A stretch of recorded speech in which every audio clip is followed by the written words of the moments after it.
तो मेरा जो रजिस्ट्री है, जो खाता है, जो प्लॉट है, जो चौहद्दी है, तो मेरा जमीन कहाँ गया? अमीन साहब ने आपके देंगे। देखिए काम कीजिए, आप जितना भी अपना कागज पत्र है ना जी हमारे सामने लाइए, ला रहे हैं। आपके सामने निष्पक्ष होकर दिखलाएंगे क्या सही है गलत। हाँ बस वही चाहिए, हमको वही चाहिए। ठीक है तो आप आइए। अगर मेरा जमीन है तो हमको दीजिए, अगर नहीं है तो फिर नहीं चाहिए। ठीक है। लेकिन सर अभी बिल्डिंग जो बन रहा है उसको कौन रोकेगा? दिखाई ना क्या दिखाई जमीन कागज चौहद्दी में जो मेरा डीड में है और वो दीजिए ना इसका पन्ना, रजिस्ट्री ऑफिस है और उसको झुठला रहा है यहाँ के टिकारी के जो अथी है नगर क्या बोलता है, नगर निगम का जो अथी है, क्या बोलता है उसको? एक सेकंड, इसमें सर 2D कार्यपालक पदाधिकारी, इसमें 2D पॉइंट लिखा हुआ है सर, पढ़ ले सब समझ में आ जाएगा। अच्छा देखिए एक सीधा सा बात है सर पॉइंट वाइज 4 लाइन लिखे हैं। मेरी प्लॉट की चौहद्दी का सारा जमीन अभी कुछ अच्छा कोई अमीन रिपोर्ट किए थे इस पे, वो है रिपोर्टिंग आपके पास? लिख ली ये सारा सीओ साहब देख लेंगे, जो काम वाली कागज है देख ले ना। देखिए मेरे संज्ञान में पहली बार मामला आ रहा है और हमारे आए हुए नया है यहाँ पे, कुछ हमको पता भी नहीं क्या कैसा मामला है, तो हमको लगता है थोड़ा पुराना पता नहीं है। जैसे थाना आदेश नए आते हैं, उनको पता कोई गांव नहीं है, लेकिन हम बताएंगे कि फलना गांव में क्राइम जाता। सर एक सेकंड, आराम से कोई सुन कहाँ रहा है सर? तो हमारे पास तो पहली बार मामला आ रहा है। पहली बार 100 बार यहाँ तोड़ मर गया है, तो लोग शिकायत निवारण में भी आया। हाँ, एक लोग का निवारण में भी, लेकिन बिल्डिंग पर बिल्डिंग बन रहा है। यहाँ से कर्मचारी बोले कागज दीजिए ना आप निकाल के। इसमें रिपोर्ट है अमीन का, देखिए। एक सेकंड, डीएम साहब से बात किए, बोले सीओ साहब जाके मिलिए, अगर नहीं होता तो हमको बताइए। देखिए ये केस है आपका CWJC 14,994/2023। आप बता रहे हैं 1.5 महीना पुराना, तो 2023 मतलब ये रीड्राइव उस समय किए थे, जब नहीं होता फिर से पुनः रीड्राइव किए हैं sir. At M president executive officer Nagar Parishad टिकारियन such available the facts and circumstances. तो देखिए इसमें ये जो रीड किए हैं, इसमें पार्टी किसको बनाए हैं? इनको एग्जीक्यूटिव कार्यपालक को।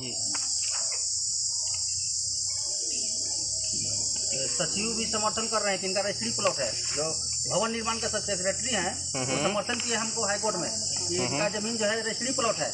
ये लोग क्या किए हैं, चौहद्दी को मार दे रहे हैं, चौहद्दी में रजिस्ट्री। देखिए इसमें एक पार्टी तो कार्यपालक को बनाया हुआ है ना, तो देखिए जमीन के ऑब्वियसली सीओ देखते हैं ऑफिस में, लेकिन यहाँ पे कंस्ट्रक्शन नगर क्षेत्र में हो रहा है और नगर की जमीन, तो किस आधार पे क्या है हम आपको निष्पक्ष जांच करके दे देंगे, ठीक है। जो कि नगर में कंस्ट्रक्शन हो रहा है तो मामला ज़्यादा उनका बनता है, लेकिन चूंकि ज़मीन हमारे क्षेत्र में नगर का भी आता है तो हम इसको जांच करके बताते हैं, ठीक है। तो पहली चीज़ सर, हाँ पहली चीज़ ठीक है, हाँ पहले का मामला था इसलिए हमारे संज्ञान में था, मेरे पास आ गया है तो लेके ये हमको जाँच करा के तुरंत दे देंगे, ठीक है। और निष्पक्ष आपको बता के क्या कैसे है, ठीक है।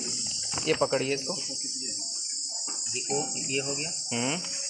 सर एक और बताया जाए, अगर बिल्डिंग बन गया तो तोड़ने में कितना मुश्किल होगा, और ज़्यादा खास करके सरकारी। देखिए कोई भी निर्माण होता है जी, अभी मान लीजिए भूकंप आएगा तो किसी चीज़ को निर्माण करने में सालों लगता है, टूटने में पल भर नहीं लगता। जैसे आंधी तूफान आता है गांव में घर जाता है, तोड़ने के लिए टाइटल सूट में जाना होगा। हाँ। बूढ़ी के 5 साल की जिंदगी और 30 साल कहाँ से लड़ेगी, ठीक है। सीधा से क्या स्थिति है। तो ये देखिए चूंकि नगर में बन रहा है उनके क्षेत्र में पड़ता है, लेकिन हमारे स्तर से जो होगा ना इसमें जांच करके आपको हम दे देंगे, आप कल ही मेरे पास आइएगा, ठीक है। लेकिन एक सेकेंड और, अगर कोई भवन या मकान बनता है तो उसमें सीओ साहब की इतना पावर होता है कि लिख के दे दे कि यहाँ पर कभी भी शांति भंग होने की संभावना है। बिल्कुल। सर एक सेकंड, अगर आप इतना 2 लाइन लिख के दे दीजिएगा तो हमको 44 लगाने में कोर्ट में आसानी हो जाएगा। देखिए अभी मेरे पास तकरीबन 3 लोग आए हुए थे जिनके घर पे कंस्ट्रक्शन चल रहा है, बगल वाल से विवाद है जो है, हम बोले आप तुरंत 144 का आप वहाँ पे केस कीजिए सर के पास, क्योंकि यहाँ पे अच्छा क्या है कि अनुमंडल ऑफिस बगल, 144 के लिए केस किए तुरंत हमारे पास आएगा, हम तुरंत रिपोर्ट करा देंगे, स्पष्ट हो जाएगा ना। आप केस कीजिए, हम रिपोर्ट करा देंगे तुरंत 144 के लिए, ठीक है। लेकिन सर एक सेकेंड और, अमीन नगर में भी है, इधर भी नगर में भी है और यहाँ भी है। एक सेकेंड मीडिया महोदय, तो अमीन साहब से एक बार सर अपना स्तर से फ़ोन करके पूछ लें कि ये मामला सही कहाँ तक है और गलत कहाँ तक है। कौन सा अमीन है ये भी देखना पड़ेगा ना। नगर वाला तो नगर लाना, नगर वाला अमीन तो देखिए सर बता रहे हैं, अंचल का इस पर साइन होगा ना, ये जो रिपोर्ट किया है रिपोर्ट में साइन तो होगा अमीन। नगर वाला अमीन जो है ये तो झूठ बोल रहा है, मतलब लिख रहा है, अगर देखिए इसमें झूठ लिख रहा है कि जैसे कि सुनिए ना कौन से अमीन का देखिए, चौहद्दी ही मार दे रहा है वो। मैं वहाँ पर नहीं बना रहा हूँ, हमारे में होगा चौहद्दी। सब लोग का कार्य क्षेत्र अलग है, हमारे अमीन का कार्य क्षेत्र अलग है, वो अमीन का कार्य क्षेत्र अलग है। इस मेरे कार्य क्षेत्र में जो कार्य होगा ना, इसमें आपको पूर्ण सहयोग रहेगा मेरे सर से, ठीक है। आप कल ही आइए हमारे, पहला चीज़।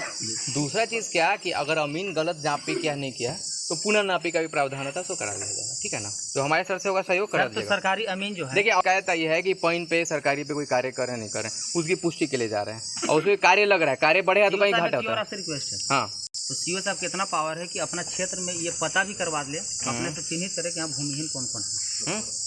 अभी हमारे भूमि में आते हैं, हमारे पास हर पंचायत सर एक सेकंड आते हैं, और एक अपने आपके पास साधन है परवाना देने का, आप परवाना देने का, तो देते हैं ना 5 कहाँ देते हैं सर, कागज में देते हैं कौन चीज।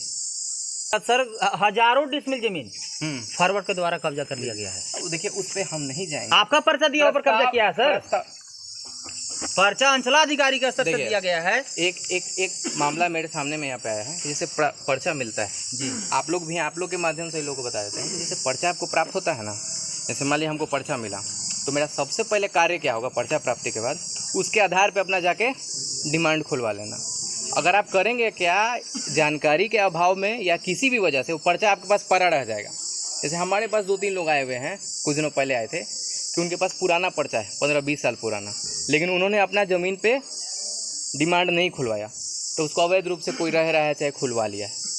तो सबसे पहला कार्य क्या होगा कि आपको जब पर्चा प्राप्त होता है, किसी को भी पड़वाना से प्राप्त होता है, तो हमारे पास आएँ और उसके आधार पे दाखिल खारिज करके अपना डिमांड खुलवा लें और दखल करा लें, ठीक है। तो जब वो हो जाएगा तो उसका कोई उसको ज़बरदस्ती दखल खरीद बिक्री नहीं कर सकता है, ठीक है ना। तो इसलिए जब पड़वाना प्राप्त होता है तो आप लोग का भी एक सहयोग चाहिए कि पड़वाना प्राप्ति की वजह से हमारे पास अभी 24 लोगों का पड़वाना आया हुआ है, हम उसके लिए व्यवस्था कर रहे हैं, बहुत जल्दी उन लोगों को पड़वाना दे दिया जाएगा, ठीक है। उसको पर्चा भी मिल गया है, परवाना दाखिल खारिज भी हो गया है, डिमांड भी खुल गया है। वैसे जमीन को फॉरवर्ड के द्वारा कब्जा कर लिया गया, वैसे परिस्थिति में जो कब्जा किया है उस पर SC ST FIR होनी चाहिए और जमीन रिकवर करा के उसको आप लेके आइए मेरे पास, संज्ञान में लाइए, हम उस पर जो उचित होगा लेकिन सर इसमें एक चीज और किया जाए, काम को रुकवाया जाए, न कहीं एक सेकंड अमीन से कल नपवा दिया जाए सरकारी में। ये जो अमीन नापी के हुए ना, वो उनके नगर परिषद का सारे मामले नगर परिषद का, यही तो करेंगे ना। सर्वोपरि आप हैं हमारे। हाँ तो ठीक है ना, तो यही आप लेके आइए प्रस्ताव, और जमीन के मामले में आप कोर्ट हैं, ठीक है ना, तो ये लेके आइए मेरे पास कल, सब आप मामला लेके आइए। नहीं हम लेके आए हैं, कहाँ से है पता है? हाँ, महिला विधवा जो है सर, उसको डर से बंगाल लुका दिया, जानते हैं क्यों? क्योंकि उन लोग पूंजीपति मनुवादी है, धन बल बाहुबल है, कब हत्या करते कोई गारंटी नहीं है। ठीक है, आप निश्चिंत रहिए, हमारे सर से आपको पूरा सहयोग मिला है, परेशान मत होइए, ठीक है। मामला आज मेरे संज्ञान में आ गया, जो पुराना ही है सही, लेकिन पसंद देते हैं, ठीक है। नपैया कब तक करा दीजिएगा? देखिए क्या है कि अमीन के लोग बिना, अमीन का जो फीस है जो सिस्टमेटिक हम वो जमा कर दे रहे हैं, रसीद ले रहे हैं, यहाँ जमा करने, ये भी जान लीजिए, सब लोग जान लीजिए, अमीन की नापी जो होती है उसके लिए अब ऑफिशियली ये नहीं होता है, ऑफलाइन नहीं होता है, आपको बाहर से ही करना है, क्योंकि ऐसे मामले आते रहे हैं कि नापी नहीं रखेंगे। नहीं, आप जाके बाहर से दाखिल खारिज कराते हैं, वैसे ही बाहर से आवेदन दीजिए, खाता प्लॉट वहाँ से दीजिए, वहीं से पेमेंट भी कर दीजिए। यहाँ आके NR कटवाने की आवश्यकता नहीं है कि ना NR कटवाए 2 साल पहले अभी तक नापी नहीं, वही सब समस्या नहीं है, वहीं से कटवा के आएंगे और हम खुद अमीन के नापी का डेट दे देंगे, नापी हो जाएगी, ठीक है। अमीन प्रतिनियुक्त करके दे देंगे डेट, नापी हो जाएगी। अभी हमारे पास यानी कि अमीन लाभ ऑनलाइन करना हो, नापी के लिए ऑनलाइन करना पड़ेगा, पेमेंट भी ऑनलाइन करना पड़ेगा, पेमेंट भी और आवेदन भी ऑनलाइन हम आज कर दे रहे हैं, लेकिन कल नापी करा दीजिए सर। कल नापी की क्या है, इसके नहीं दे सकते हैं, क्योंकि हर दिन हम डेट देते जाते हैं। अब अगर अमीन कल व्यस्त होगा, कहीं और किसी की नापी करनी है, तो उसको हटा के नहीं ना दे सकते हैं, लेकिन जो भी सबसे पहला डेट होगा ना, एसपी साहब, लेकिन उसके बीच अगर कहीं दंगा या रेप या हत्या हो जाता है, वो डेट कैंसिल करके, ठीक है, आप आवेदन कराइए, आवेदन मेरे पास, ठीक है, उसका नापी कराते, ठीक है। चलिए हमको नापी के लिए, हाँ वो खाली आप रिसीविंग दे दीजिए, जो आवेदन किसका है, ले लेके कहाँ लेके आवेदन दीजिए, ले दीजिए, एक रख लीजिए और एक रिसीविंग, ठीक, नहीं वो रखिए, नहीं आप रखिएगा ना, तब ना पता चलेगा रिसीविंग दी है, तो आप क्या रखिएगा, ठीक है। ये अंचल का मोहर मरा दीजिए, साइन कर दिए, चौहद्दी को जुटला रहा है यहाँ के जो है अति मोहर चौहद्दी जी नादरत मरा लीजिए, हम चले थोड़ा नापी के लिए, काम रहेगा यहाँ सामने। हाँ बोलिए फटाक से मामला है, ये लोग आए, देखिए मामला इन लोग का कुछ है, जो भी मामला है एक बार जांच करा लेते हैं, और पुराना मामला है तो इसको बहुत संज्ञान में मेरे नहीं है, अब इस पेपर इनका ये लिए हैं आवेदन, इसके आधार पर हम जांच करा लेते हैं क्या कैसे। सर यह अवैध निर्माण जो हो रहा है उसको तत्काल रुकवाइएगा सर। अभी देखिए अवैध निर्माण की पुष्टि जाँच पे होगी, हम जा रहे हैं एक जगह आपको मऊ में, वहाँ पे भी अवैध निर्माण का मामला है, देख लेते हैं उसको, वापसी में आते हैं इसको भी देखते रहेंगे, पुष्टि होगी तो जो भी वो उचित कार्रवाई जमीन में लगातार जो है धांधली का मामला बहुत ज़्यादा निकल कर सामने आ रहा है सर, क्या कहेंगे इस पर? देखिए मामले तो होते हैं ज़मीन को लेकर, ज़मीन ऐसी चीज़ ही है, इसको लेकर लोगों में हमेशा मनमुटाव विवाद हमेशा रहता है कि ज़मीन ऐसी चीज़ ही, तो हमारे जैसे मामले आते हैं, जैसे हमारे पास यहाँ पे टिकारी में जब से आए हैं, मेरे पास मामले संज्ञान में आ रहे हैं, हम लोगों को भी कहते हैं कि आप मामले अपने लेके आइए हमारे पास, हम उस पर उचित कार्रवाई होगी समझाते हुए, क्योंकि जानना आपका भी हक है कि कैसे होता है क्या होता है, समझाते हुए हम सब पे कार्रवाई लेकिन करेंगे। देखा गया सर प्रायः दलितों के साथ यह ज़्यादा मामला आता है सर। इस पे देखिए क्या कहेंगे? इस पे ये नहीं बोल सकते हैं हम कि क्या कैसे है, ठीक है। मेरे लिए सब लोग बराबर हैं, हम एक सरकारी पोस्ट पे बैठे हैं तो हम इसमें पक्षपात नहीं कर सकते, कुछ बोल नहीं सकते। बोलिए और बोलेंगे सीओ साहब बोलेंगे तब। हाँ जी ना, बोल दीजिए उसको, बोले हैं पिंटू कौन ने। बोलेगा अभी? बोले तो बोले। अरे ठीक है, बोल दीजिए ना, बोल दीजिए, बोलिए उनको निकालेगा, ठीक है। फिर भी नहीं मारेगा।